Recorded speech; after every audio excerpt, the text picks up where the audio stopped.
Hi, I'm Stuart. Welcome to my YouTube channel, or welcome back. Thanks for viewing my video.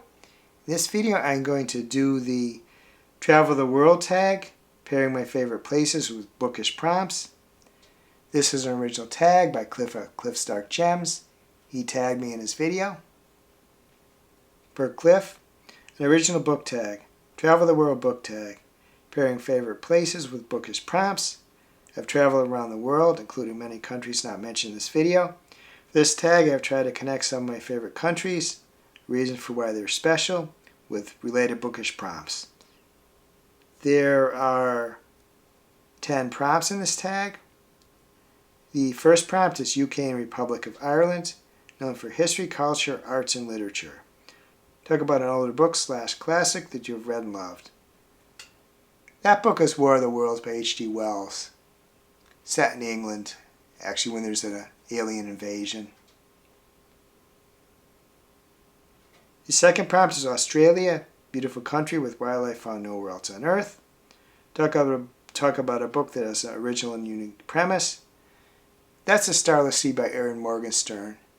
There is a underground group, literally in caverns, that protects books and stories that are in the books, and there's another group that is battling them for control of the books. And although it may not be a unique premise, it was unique to me.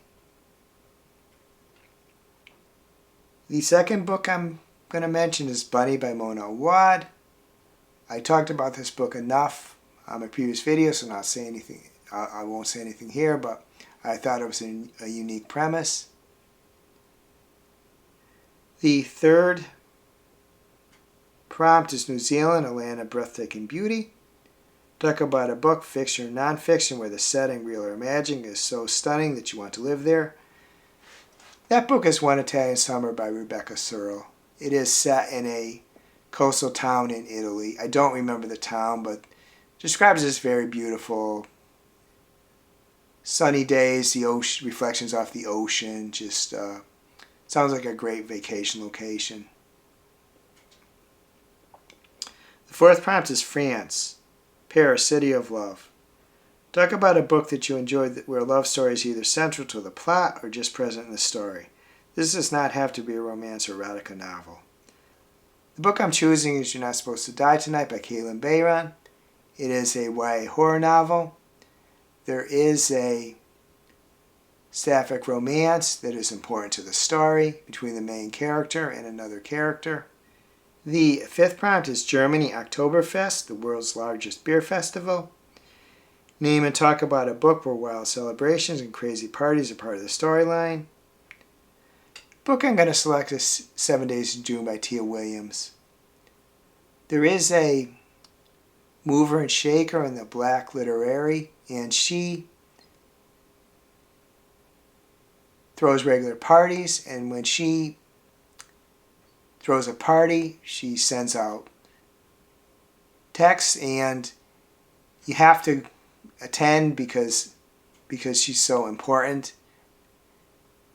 So the parties aren't super crazy, but sometimes they can get a little out of hand, people drinking too much and stuff like that. So that's the one I'm going to mention.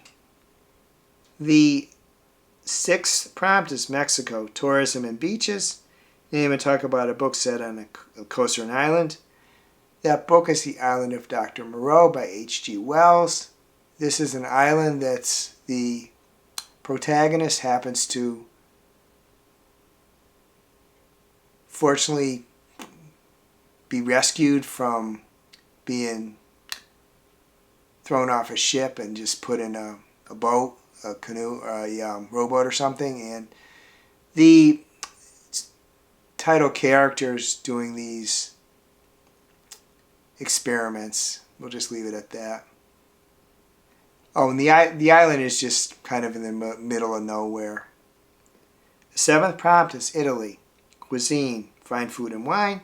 Talk about a book, fiction or non-fiction, where food and or drink is central to the plot. The book I'm selecting is Crying Age Smart by Michelle Zauner. It is a memoir.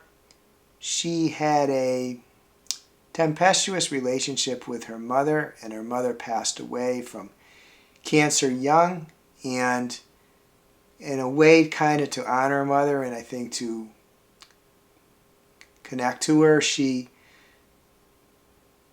started to try to learn to cook. Her mother was a great cook. Her mother's love language was cooking for people.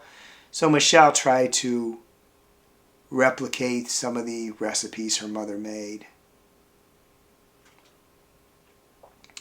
The 8th prompt is Austria, Alpine landscapes, ski, snowbird. Talk about a book where a sport/contest, real or imagined, is a central focus of the story. I'm going to choose The Crown Games of Ancient Greece, Archaeology, Athletes and Heroes by David Lunt. This is a nonfiction book that looks at the Olympics and other games in ancient Greece. So not really a story exactly, but a nonfiction examination of those various games. The 9th prompt is South Africa, the Rainbow Nation. Talk about a book from a diverse author you have enjoyed, race, ethnicity, gender, and sexual orientation, anything. And that book is This Poison Heart by Kaylin Bayron. It is a YA book, kind of a fairy tale retelling. There is a sapphic couple in the book, the 2 moms of the main character. Kaylin Bayron is a woman of color. She may actually be queer, but I'm not sure of that. But she is a woman of color. So this book, and the characters in the book are people of color too. So this book satisfies several parts of this prompt.